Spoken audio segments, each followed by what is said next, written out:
मेरे प्रिय बच्चे, कुछ घटनाओं का समय निश्चित होता है, लेकिन मनुष्य इतना अपने आवेग में आकर इतना आवेश हो जाता है कि वह सही समय का इंतज़ार नहीं करता और अपने लिए ही मार्ग में गड्ढे खोद लेता है, जबकि वह सही समय के साथ चल सकता है। लेकिन वह इतना व्याकुल हो जाता है सारी चीज़ों को जल्द प्राप्त करने के लिए कि वह स्वयं ही परेशान हो जाता है। मेरे प्रिय बच्चे, अब काली घनी अंधेरी रात छट रही है। अब तो सब कुछ तुम्हारे लिए होने वाला है और यह समय पूर्ण रूप से तुम्हारा है। वास्तव में एक युग का प्रारंभ हो रहा है जो तुम्हारे लिए कार्य करने को विवश होगा। इसे तुमने स्वयं ही आकर्षित किया है। अब तुमने इसे आकर्षित कर ही लिया है तो इससे बचने की तुम्हें आवश्यकता नहीं है, बल्कि इसमें पूरी तरह से समाहित होकर इसे स्वीकार कर लेने की आवश्यकता है। फिर तुम पाओगे कि समस्त ब्रह्मांड तुम्हारे पक्ष में कार्य कर रहा है। फिर तुम पाओगे कि ईश्वर ने तुम्हारे लिए विभिन्न चीज़ों की रचना की है ताकि तुम्हारा जीवन एक बेहतर दिशा की ओर बढ़ सके, ताकि तुम सही दिशा में आगे बढ़ सको। और अब तुम जब बधाइयों को प्राप्त करने वाले हो तो तुम इस खुशी को महसूस कर सको और इसलिए तुम्हारी वजह से बहुत कुछ घटित होने वाला है।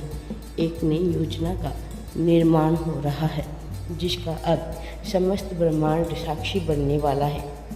लेकिन सबसे खुशी की बात तुम्हारे लिए होगी, क्योंकि तुम उपहार के रूप में बहुत ही बड़ा आशीर्वाद प्राप्त करने वाले हो। मेरे प्रिय बच्चे, समय आ गया है तुम्हारी बधाइयों को प्राप्त करने का, क्योंकि अब ब्रह्मांड से उत्पन्न होने वाली प्रसन्नता की तरंगे तुम्हारे घर की ओर निकल चली है, जो बहुत ही जल्द तुम्हारे दरवाजे पर दस्तक देने वाली है। मेरे प्रिय बच्चे, इसलिए अब तुम्हें अपने घर से नकारात्मकता से भरी हुई सभी प्रकार की ऊर्जा को बाहर निकाल फेंकना है। मैं तुम्हें इसका तरीका भी बताऊंगा मेरे प्रिय बच्चे, लेकिन उससे पहले तुम्हें कुछ बातों को समझना बहुत ही आवश्यक है और इस कारण से तुम्हारे लिए इस संदेश को सुनना अत्यंत ही आवश्यक है। मेरे प्रिय बच्चे, इस संदेश को तुम अवश्य ही पूरा सुनो। इसे मैं आ रहा हूँ तुम्हें सब कुछ प्रदान करने। जो व्यक्ति हमेशा दुख का, पीड़ा का, समस्याओं का ही रोना रोता है, उस व्यक्ति के जीवन में दरवाजे पर आया हुआ धन, सुख, सब कुछ वापस लौट जाता है। मेरे प्रिय, कल्पना करो यदि तुम किसी के घर पर कोई तोहफा लेकर खुशी खुशी उसके द्वार पर खड़े हो और वह बेहद ही उदासी, मायूसी के साथ तुम्हारा स्वागत करे, तो तुम कैसा प्रतीत करोगे? यदि तुम अपने जीवन में कुछ पाना चाहते हो तो तुम्हें उसी प्रकार की आवृत्ति में आना होगा। दुख पाने वाला मनुष्य सदैव दुख की आवृत्ति में होगा। इसी प्रकार से खुशियों को आकर्षित करने वाला मनुष्य खुशी की आवृत्ति में होगा। तुम जिस तरह की भावना का निरंतर विचार करते हो, उसी तरह की भावना से ग्रस्त हो जाते हो और उस तरह की भावना को आकर्षित करके उसे अपने जीवन का अभिन्न हिस्सा मान लेते हो।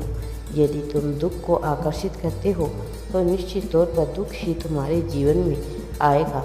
यदि तुम सदैव शिकायतें, मायूसी, उदासी, परेशानी की बातें करते हो तो भला तुम खुशियों का इंतज़ार कैसे कर सकते हो? यदि तुम्हें खुश होना है तो तुम्हें खुशी की भावना से पूर्णतः आवर्त हो जाना पड़ेगा और उसी तरह की आवर्ती में अपने आप को झोंक देना होगा। मेरे प्रिय बच्चे, तुम्हें खुशियों को आमंत्रित करने के लिए खुश होना ही पड़ेगा, क्योंकि खुशियाँ निरंतर तुम्हारे दरवाजे पर आ रही है। यदि तुम अपने जीवन में निराशा को त्यागने के लिए पूरी तरह से तैयार हो और खुशियों को आकर्षित करने के लिए पूरी तरह से तैयार हो, तो तुम्हें अपने भीतर बदलाव करने ही होंगे। और इस बदलाव को करने के लिए तुम्हें कुछ तकनीकी का भी प्रयोग करना होगा।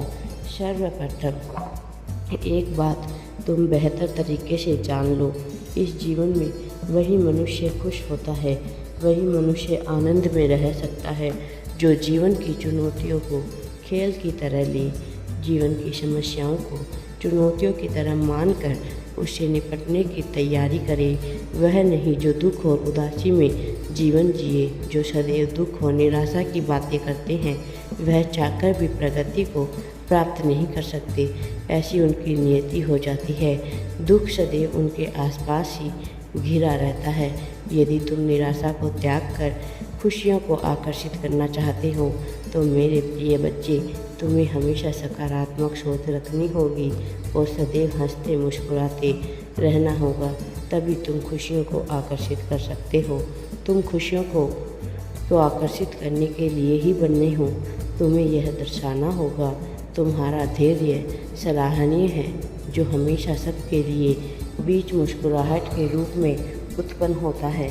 मेरे प्रिय बच्चे, मुझे ज्ञात है कि तुमने कितना अकेलापन सहा है, कितना दुख झेला है, लेकिन वास्तव में अंदर से वह मनुष्य जो दुख झेलने के बावजूद भी मुस्कुराता रहता है, वह सदैव खुशियाँ आकर्षित कर ही लेता है, क्योंकि वह एक ऐसी आवृत्ति में अपने आप को झुका देता है, ऐसी आवृत्ति से अपने आप को घेर लेता है कि चाहकर भी दुख उसका कुछ नहीं कर सकता।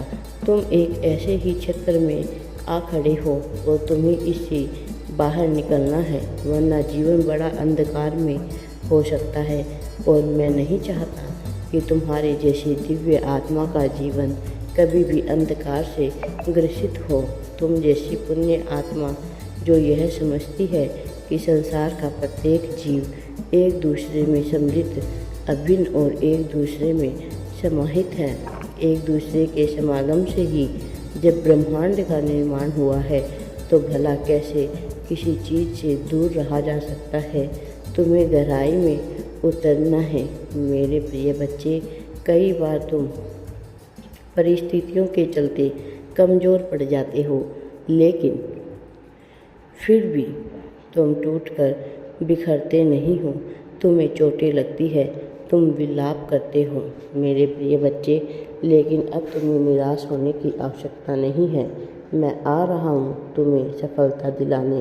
राधे राधे जी। वीडियो पसंद आए तो लाइक, शेयर एंड चैनल को सब्सक्राइब जरूर करें।